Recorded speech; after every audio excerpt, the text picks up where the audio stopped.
Janine Ebling from Nurturing Motherhood. In this video I'd like to explain a little bit about how you can sterilise babies' bottles.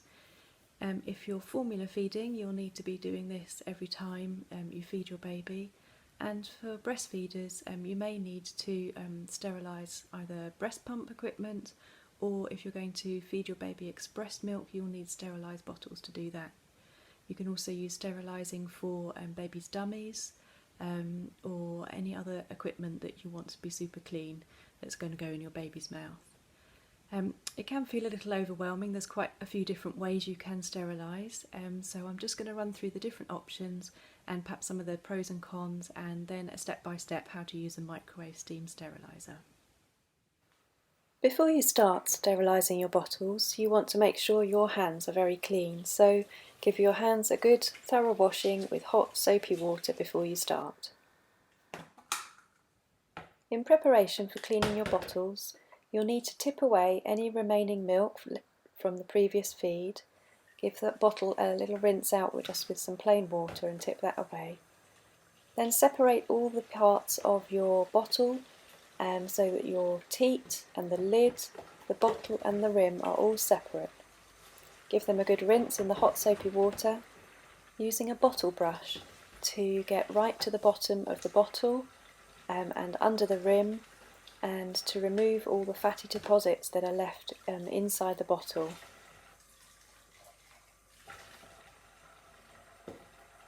Make sure to use the small end of your bottle brush to get right into the tip of the teat where it's hard to reach. Use a dedicated bottle brush that isn't used for washing up, and don't use your washing up sponge as they contain bacteria which will contaminate your baby equipment. So keep your bottle brush specific for just the baby items. Once everything is being thoroughly cleaned in the hot soapy water, give it a rinse under some plain running water. Turn it upside down on the draining board to drain. If you prefer, you can use a dishwasher for washing your bottles and baby equipment, and you can buy baby baskets to keep the small pieces together in your dishwasher, but that won't get hot enough to sterilise all the equipment.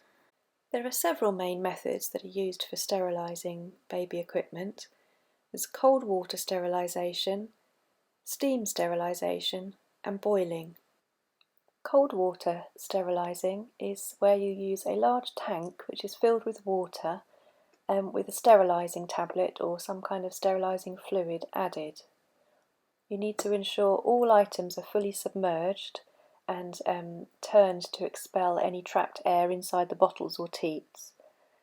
You need to make sure everything is underneath the water, and there is often a floating cover that just sits on the top to keep everything down underneath the surface. You need to allow all the items to sit in the fluid for at least 30 minutes before using, and every time you add an unsterilised item you'll need to wait 30 minutes again before you can take anything out.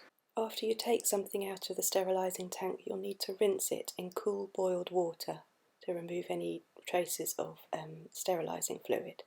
You'll need to change the sterilising fluid and get fresh water and a new sterilising tablet every 24 hours for this method.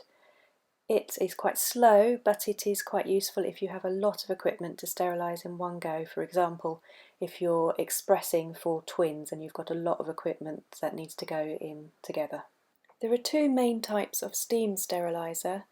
This type is a plug-in standalone unit. You need to make sure that you follow manufacturer's instructions for the right amount of water to add and how to use it. Usually they simply have a button to press and an automatic timer that switches off when it's done.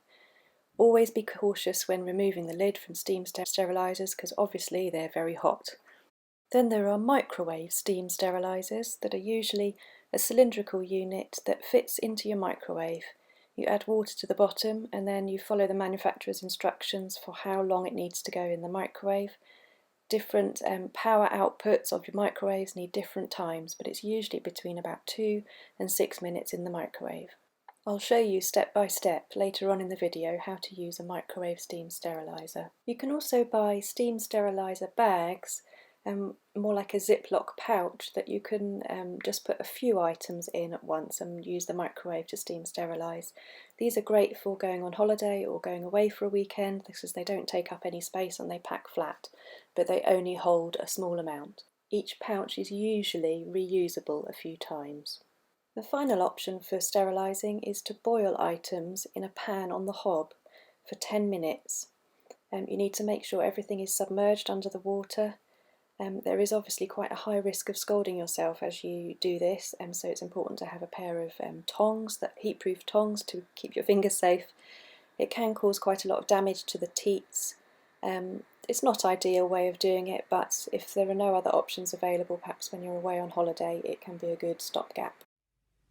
Here's a step-by-step guide on how to use a microwave steriliser.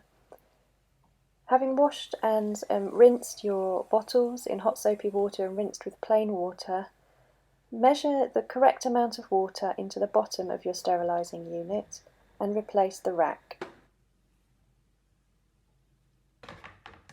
There is an optimal way to stack a microwave steam steriliser to ensure everything is properly sterilised. You'll find most racks have shaped slots in the bottom, so press a teat into each of those round slots and cover the teats with the rim, and place the bottle lids over the top of the teats and the rims. Place the bottles upside down into the slots at the base of the rack. You need to have them upside down so that the steam that comes from the bottom of the unit comes upwards and fills the bottles with steam to get them sterilised. Add any dummies or nipple shields or breast pump equipment as needed, but don't overfill the unit. It's better to run it twice than to overfill. Add the plastic tongs that come with the unit so that you can pick up the items and when they are hot without handling them directly. Replace the lid securely and put into your microwave for the amount of time specified by the manufacturer, specific to your microwave's power level. When it's finished, it may be best to leave it for a few minutes just to cool off a little before you touch it. Make sure you use the handles and the rim at the side of the unit to pick it up to avoid scalding your fingers. And put it onto a firm surface, and as you remove the lid, open it away from you so that any steam will rise up away from your face and away from your hands. Make sure your hands are clean before you handle the sterilised bottles, and you may want to allow the items to cool slightly before you handle them. Only touch the exterior of the bottles as you remove them. Pop them onto a clean tea towel upright so that any steam and condensation can evaporate.